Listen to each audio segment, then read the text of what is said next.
Attention, attention. This is a test of the emergency trade-in system. It's Brody Alfonso here with the biggest trade I've ever made in my life. This is all going to the vendor shop. Stack of cards. Now, what is Brody up to? You might think I'm a little bit crazy, but we're going to de-sleeve these and get these off to the vendor shop. An opportunity came up thanks to TOA MTG. I've never seen anything like this, especially on Twitter. It's a first come, first serve MP trade in deal. First person to send a list of cards with the EV that we're asking for gets the card in choice. So Brody's claimed it and wants to claim it and get it into the collection. So this is what I've come up with. We'll be sending off to TOA MTG here in the near future. I just wanted to make a little bit of a video for you folks just to document this for historical and information purposes. So all these cards are cards I do have multiple copies of. I've sort of gone through the trade-in stuff and some of the reserve list stuff. I know, I can't believe I'm saying it. The reserve list items are going to the trade-in block. So let's hope we've done the right thing here. I'm just going to give you guys a quick look to see what is all going to the vendor store. You might be asking yourself, what on earth is Brody cooking here? So some of the stuff of the bulk bin that I've been able to pick out through the diamonds and find enough value to meet the ticker for the new card that's coming in. I'm very excited. So we've got a couple of copies of Ujin, the Spirit Dragon, a couple of Eldrazi, foil scape shift. I've even got some modern stuff, some old goblins, even the War Chief, Goblin Guide. This is some stuff I don't play anymore. It's just kind of been sitting in the collection and I've been wanting to get rid of it for some time. So this was an opportunity to buy list some stuff that I'm just not using anymore. Sulphur Springs, reparations. This is a card that's been ticking up on the reserve list in price. So now might be time to get rid of one copy of the reparations in order to trade into something more flashy. Vanquisher's Banner, a card that's still in print and people play it. It's an Anthem card. It fetches a couple of bucks. A real nice foil version of the Palantir or Thanic. Yavimaya Coast, Illusionist Braces, Limdol's Vault. Got a Jani, the Adversary of Titans, a Planeswalker. I think some of these Commander and Cat and modern staples still fetch about 20 bucks. Ashnod's Altar, popular commander card. Arcades, the Strategist, another commander card. Rainbow Veil, some of the reserve list lands, and the Griffin Canyon. I can't believe I'm getting rid of some of those lands that are sitting in the collection. But like I said, no fear. I've still got few copies of each of these left, but I was trying to pick through to try and find enough price to trade in on this card. Raging River from Unlimited. Yes, a revised Plateau. This was a bit of a sweetener to make the deal come together. Gilded Drake, a metal worker. I think there's 3 copies of Copy Artifact in here. 2 copies of the Unlimited Mind Twist. Some Soldevi Excavations. These are all land cards that I've had on the reserve list. Multiple copies, but now I'm just trying to trade up into something a little bit more long-term. Thawing Glaciers for 2.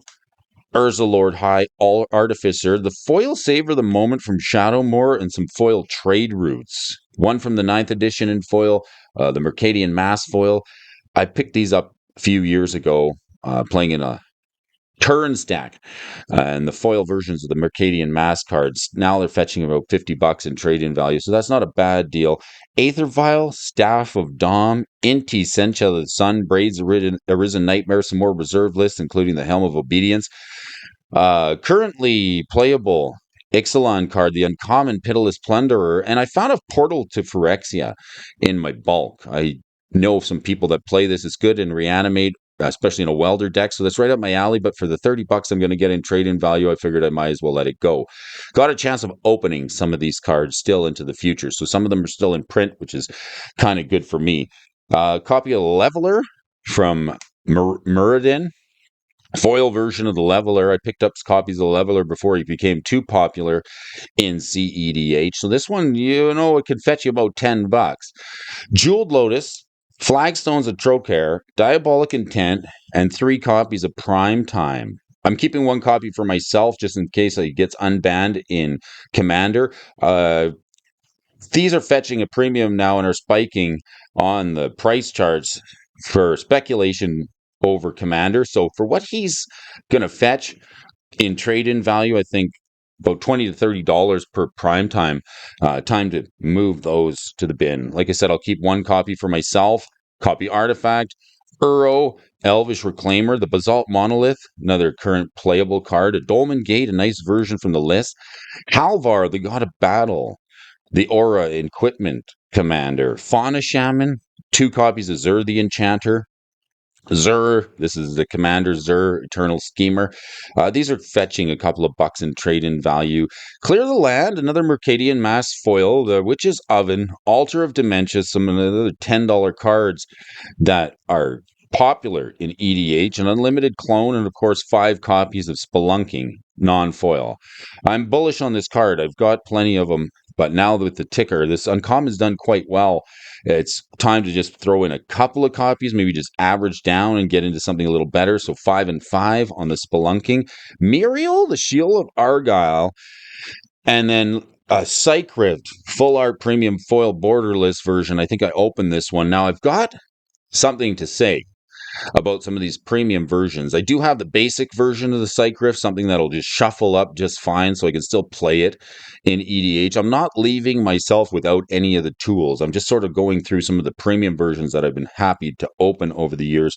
This one will fetch a good $1 on the buy list. Nicol Bolas, Dragon God. I'm keeping one Teferi's Protection that I opened thanks to the Mox Man. This one here is the basic version.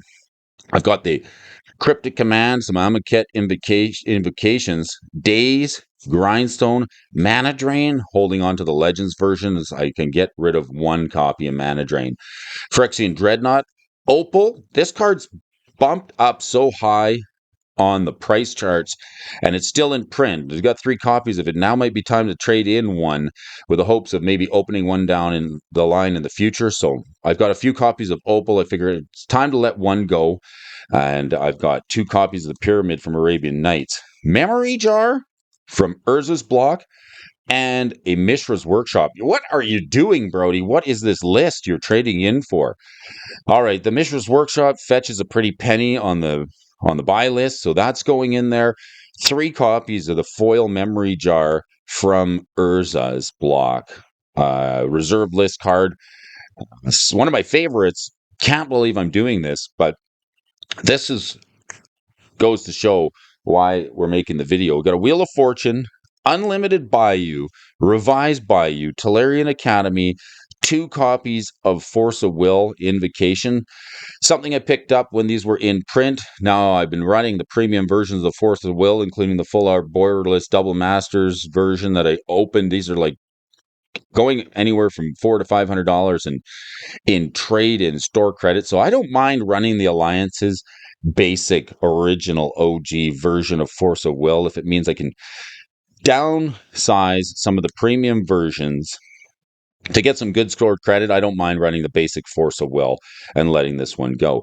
Candelabra of Tawnos. Holy moly, there's 3 of them here. This is another reserve list card, one I'm fairly fond of. I picked up a graded copy of the Candelabra, so I think I can let some of the raw copies go. I'm going to let go of 3 of them altogether. Those are some of the bigger hits. City of Shadows and Shallow Grave, a card I'm very fond of and had been buying years ago. Anywhere from $20 and up. So these are now reaching about a $50 premium on trade-in. I haven't left myself without, but they're still very bullish on this card. I'm sad to see it go. If any card in this pile, this is one that I think long-term is going to continue to be appealing to players playing either Reanimate Shell, Shallow Grave, a 6-pack of Graves, Scorch Ruins, and a Mana Drain from Iconic Masters. The biggest trade deal of Brody's life. A little nervous, so we'll get these packaged up. We'll send them off to the vendor, and in part 2 of this video, we'll see, once the deal goes through, what we ended up getting for all this together. Thoughts and opinions, wanted to share. Thanks for tuning in. Have a good day, everybody.